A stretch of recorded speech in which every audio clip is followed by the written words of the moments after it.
आमामामा यार बजारै गयो यार यहाँ नबसौँ ल अलि टाढा बसौँ टाढा यो पुरै ल घरहरू जम्मै गयो ल घरहरू जम्मै गयो यो पुरै आमामा ड्याम यार।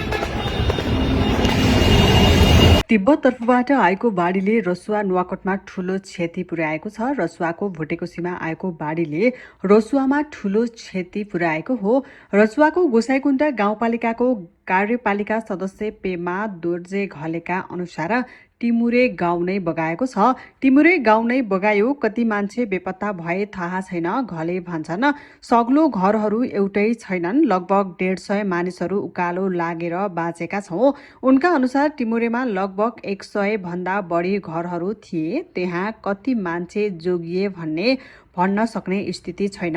कति बगाए अहिले केही भन्न सकिएको छैन। उनले भने उकालो लागेर बाँचेकाहरू पनि त्यहाँबाट सुरक्षित स्थानमा सार्नु पर्ने रहेको उनले बताएका छन्। टिमुरेमा भएका प्रहरी शस्त्र प्रहरीहरू पनि 2-4 जना मात्र देखिएका छन्। नेपाली सेनाको हेलिकप्टर भर्खर आइपुगेको छ। बस्तीमा मानिसहरूको जति सक्दो छिटो खोजी गर्नु पर्यो उनले भनेका छन्।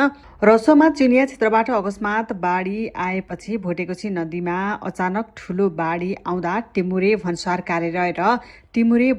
कार्यालय र स्याफ्रो बेसीमा ठूलो क्षति गरेको रसुवाका सहायक प्रमुख जिल्ला अधिकारी ध्रुव प्रसाद अधिकारीले जानकारी दिएका छन्। भुटेकोसीमा चिनिया क्षेत्रबाट ठूलो बाढी आएको छ। गोसाइकुण्ड गाउँपालिका 2 को टिमुरे र ओडा 5 को स्याफ्रो बेसीमा धेरै ठूलो क्षति भएको देखिन्छ। उनले भने भन्सार विभागका महानिर्देशक खेमलाल भूषालले टिमुरे क्षेत्रमा बाढी आएको भनेर त्यहाँका कर्मचारीले बिहान 8 बजे खबर गरेको बताएका छन्। अरू के भयो भन्ने कुरा आएको छैन। साथीहरू कति हुनुहुन्छ भन्ने मै छौं हामी। 6-7 जना सम्पर्कमा हुनुहुन्छ, अरू फोन पनि लागेको छैन। उनले भने सहायक सिडिओ अधिकारीले तल्लो तटीय क्षेत्रमा पनि खबर गरिसकेको बताएका छन्। नुवाकोट र धादिङलाई पनि खबर गरिदिएको छु। बाढी चाहिँ अकल्पनीय छ, ठूलो छ उनले भनेका छन्। त्यस्तै प्रधानमन्त्री बालेन शाहले रसुवाको बाढीमा राहत र उद्धारका लागि निजी कम्पनीका समेत हेलिकप्टर स्ट्यान्ड बाई राख्न निर्देशन दिनु भएको छ। उहाँले रसुवाको बाढीमा उद्धार राहत र खोजी कार्यका सबै हेलिकप्टरहरूलाई स्ट्यान्ड बाई राख्न भनिएको जानकारी दिनु भएको हो। निजी हेलिकप्टर कम्पनीहरूलाई पनि हेलिकप्टरहरू स्ट्यान्ड बाई राख्न जानकारी गराएको छ। उहाँले फेसबुक मार्फत लेख्नु भएको छ। राहत उद्धारका लागि नेपाली सेना, एपीएफ र नेपाल प्रहरी सञ्चालन गरिएको र अरू जिल्लाबाट पनि अतिरिक्त जनशक्ति प्रभावित क्षेत्रतर्फ परिचालन गरिएको प्रधानमन्त्री बालेनले बताउनु भएको छ। भुटेकोसी नदीमा बाढीको बहाव उच्च रहेकाले चितवनसम्मका बासिन्दालाई सुरक्षित स्थानमा रहन जिल्ला प्रशासन कार्यालय रसुवाले सूचना गरेको छ। रसुवा सहित नुवाकोट, धादिङ, गोर्खा र चितवन जिल्ला भएर बग्ने नदीका तटीय क्षेत्रका बासिन्दालाई सतर्कता अपनाई सुरक्षित स्थानमा बस्नु हुन प्रशासनले अनुरोध गरेको हो। धादिङ जिल्ला प्रशासन कार्यालयले पनि सूचना जारी गरेको छ। यस्तै राष्ट्रिय विपद जोखिम न्यूनीकरण तथा व्यवस्थापन प्राधिकरणले पनि आज बुधबार बिहान 9:30 बजेतिर सूचना जारी गरियो भनेको छ। जिल्ला प्रशासन कार्यालय रसुवाका अनुसार भुटेकोसी नदीमा बाढी पानीको बहाव उच्च रहेकोले रसुवा, नुवाकोट, धादिङ, गोर्खा र चितवन जिल्ला भई बग्ने नदी तटीय क्षेत्रका बासिन्दालाई सतर्कता अपनाई सुरक्षित स्थानमा बस्नु हुन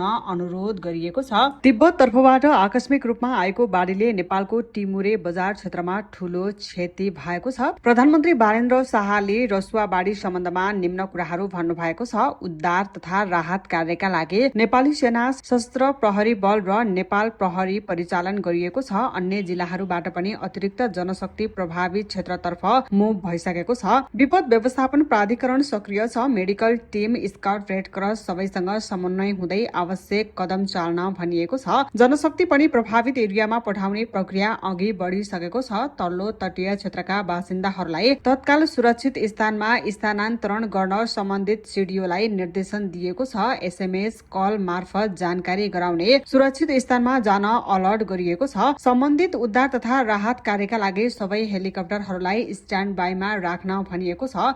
निजी हेलिकप्टर कम्पनीहरूलाई पनि हेलिकप्टरहरू स्ट्यान्ड बाई राख्न जानकारी दिएको छ। अबको केही बेरमा आवश्यक कदमहरू चाल्न उच्च स्तरीय बैठक बोलाइएको छ। सबैजना सुरक्षित स्थानमा बस्नुहोला र आफन्तहरूसँग सम्पर्क नभएमा हाम्रो निकायहरूको रेस्क्यू अपडेट कोर्नुहोला।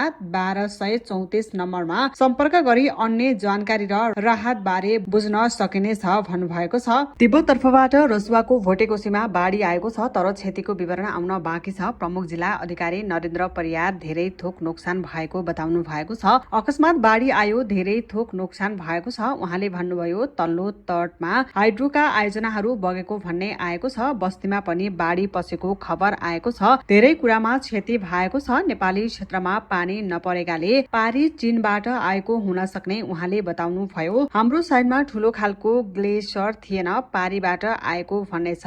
उहाँले भन्नुभयो, यता पनि परेको थिएन। हिजो राति धुन्चेतिर अलिअलि परेको थियो, तर बाढी आउने गरी परेको छैन। उद्धारमा समेत अहिले कठिनाई भएको छ। आर्मीको हेलिकप्टर निरीक्षणमा गइसकेको छ। उहाँले भन्नुभयो, थप क्षतिबारे बुझ्ने काम भइरहेको उहाँले बताउनु भएको छ।